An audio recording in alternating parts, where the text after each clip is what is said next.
So we're going to go ahead and start with rotations about the origin via 90 degrees. So this is the rule here. What I would do is I would go ahead and, first of all, let's focus on the rule, because that's going to guide us in telling us what we're going to do to our Zixteen values for our points. So what I'm going to do is I'm going to start with A, and then work my way through B and C. So if we have A, it's going to be 1 and 2. Now the rule says to find the transformed point, A prime, we must apply the rule. So the rule being up here. So we're going to switch around these values. So no longer we're going to have 1 for my x value.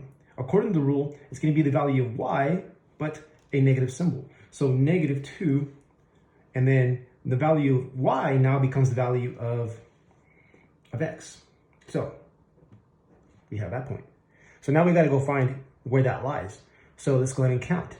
1, 2. So negative 1, negative 2, and for my y value, I'm up 1. So I'm up 1. So it's going to be there. So this is going to be A prime. Let's go ahead and find B prime now. But again, we're going to go and apply the rule to point B. Point B is 4, 4, 2.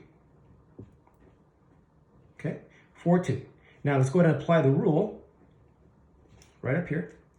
And so the value of x is no longer 4. According to the rule, the value of x is not going to be what b was, but negative. So we have negative 2, right? And then the value of y now becomes the value of x is over here. So it's going to be 4. So let's go ahead and find that point. So it's negative 2 and 4. So here's negative 2, and we're going to go up 4. So 1, 2, 3, 4.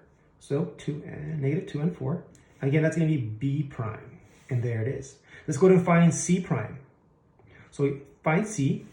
Again, we're going to apply the rule to C. So C prime, again, we're switching these values. So the value of x for C prime becomes negative 6. And the value of y for C prime is going to become 1. There it is. So let's go and find that point, negative 6. So we're going to go ahead, negative 3, negative 4, negative 5, and negative 6. And there it is, negative 6 and 1. So this is where this point is going to go ahead and live.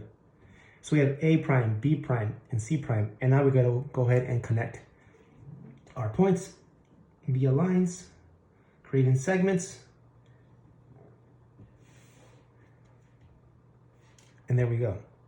Now notice when we do a transformation via rotation is that we are rotating this original figure in 90 degrees, and it's going to lie here. So we're taking this and it's going to rotate 90 degrees, and it's going to lie from quadrant 1 to quadrant 2.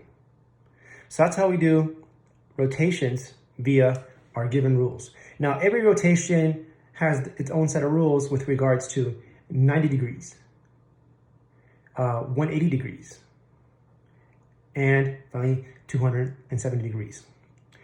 Due to our time limit, what I'm going to do is I'm going to go ahead and show you already worked out transformations